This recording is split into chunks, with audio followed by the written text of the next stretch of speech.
Welcome to Penrose Learning, where we make understanding easy. You'll start by preparing your device for capture.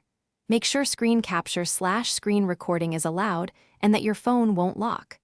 Open the snap inside Chat or Memories, then play it and pause on the exact frame you want.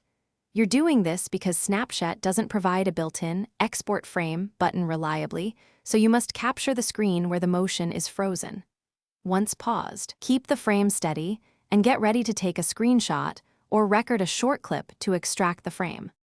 Now capture that paused moment. The fastest method is a screenshot. Press your device's screenshot buttons or gesture. That saves a still instantly. If you prefer higher quality, start a brief screen recording while paused, stop it after a second, then open the recording and scrub to the exact frame to export. Make sure to use the Gallery or Photos app's frame extraction tool for maximum sharpness. After export, crop or rotate to remove UI elements and produce a clean, motion-free image. Finish by saving and cleaning the image.